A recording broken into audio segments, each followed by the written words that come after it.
Assalamualaikum warahmatullahi wabarakatuh. Saya perkenalkan dulu. Nama Ibu Tutik Suhirawati. Di sini akan menyampaikan materi tentang organisasi siswa intrasekolah.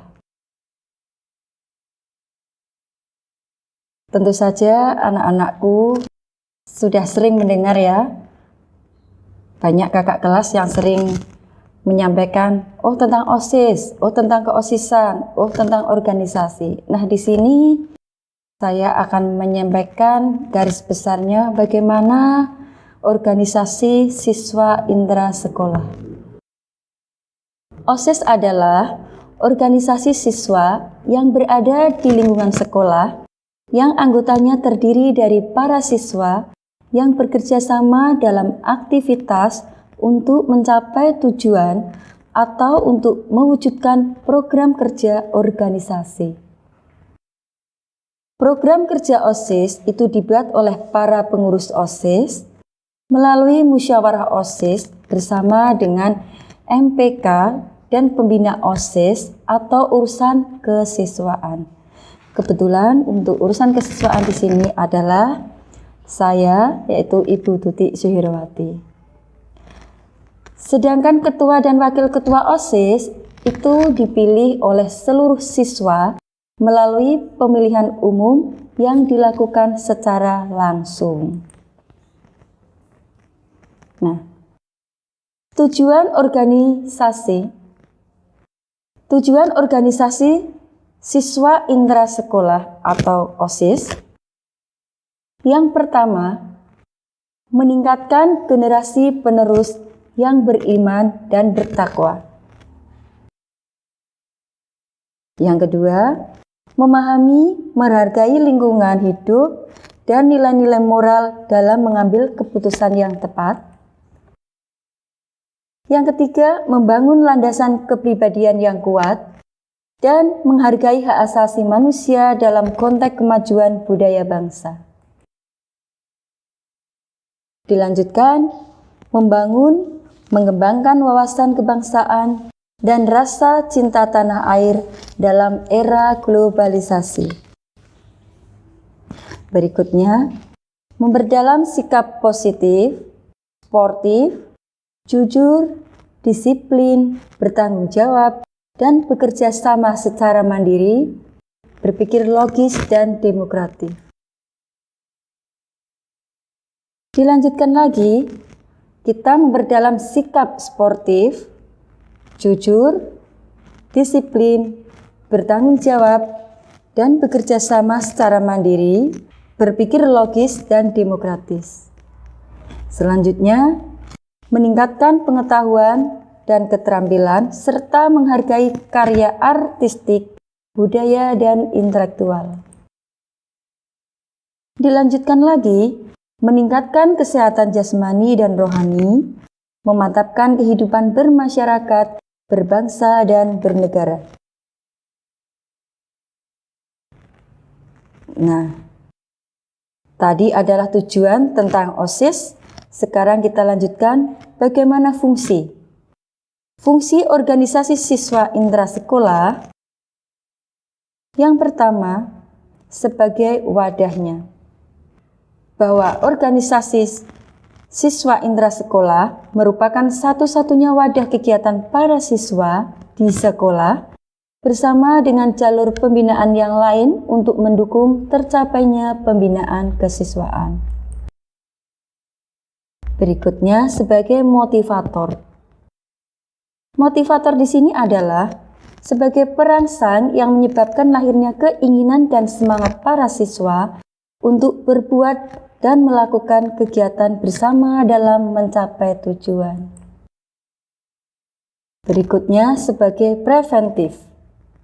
Secara preventif, OSIS ikut mengamankan sekolah dari segala ancaman baik dari luar maupun dari dalam sekolah.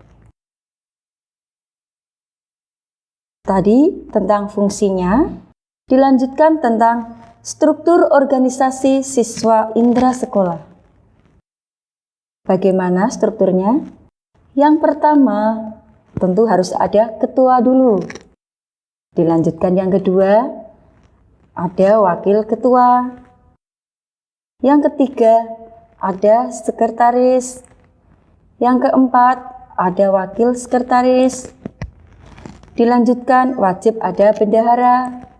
Nah, ada juga wakil bendahara. Dilanjutkan dengan seksi-seksi yang lain yang terdiri dari yang pertama, ada seksi pembinaan keagamaan dan budi pekerti. Ada seksi pembinaan kehidupan berbangsa dan bernegara. Ada seksi keorganisasian. Ada seksi pembinaan prestasi seni. Ada seksi pembinaan prestasi olahraga. Ada seksi kepedulian sekolah. Sekarang di sini kita lanjut tentang MPK atau Majelis Perwakilan Kelas.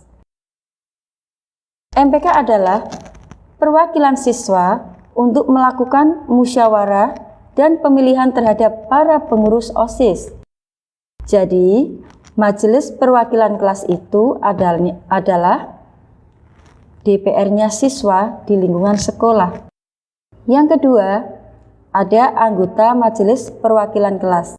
Anggota Majelis Perwakilan Kelas adalah wakil dari masing-masing kelas sebanyak 2 atau 3 orang masing-masing yang biasanya terdiri dari ketua kelas dan siswa lainnya.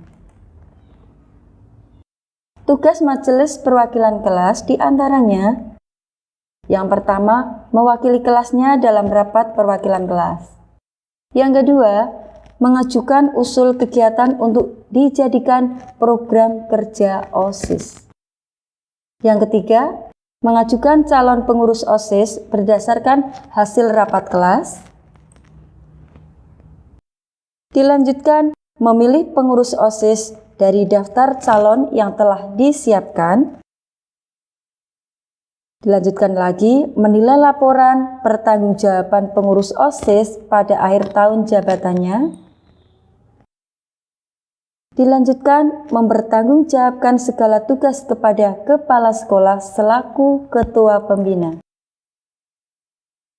Dilanjutkan, bersama-sama pengurus menyusun anggaran rumah tangga tentang keosisan.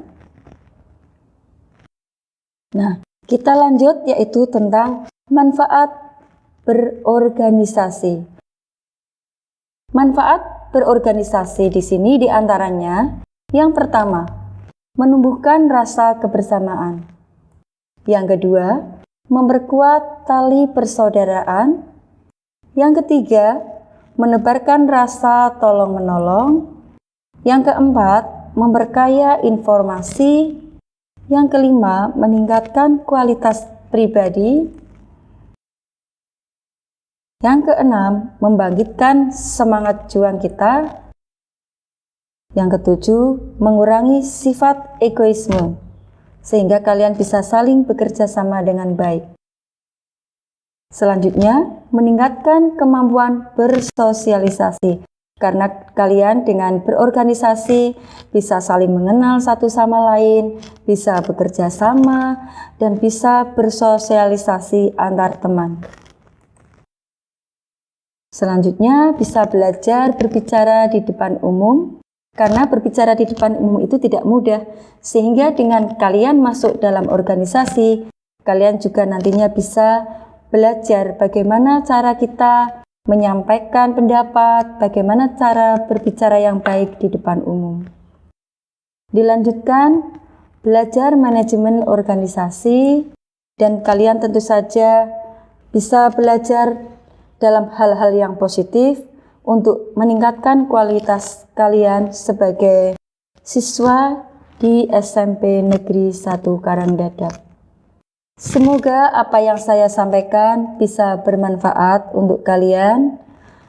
Tolong jaga diri, jaga sehat, tetap semangat. Semoga suasana kita tetap kondusif sehingga kita bisa bekerja sama dengan baik, bisa saling menghargai, dan kalian bisa mendengarkan atau memperhatikan apapun yang disampaikan oleh Bapak Ibu Guru tentu saja bertujuan baik untuk kalian semua, khususnya ini adalah siswa kelas 7. Sekali lagi saya ucapkan selamat datang, tetap semangat, tetap jaga sehat, jaga kekompakan. Oke, saya akhiri.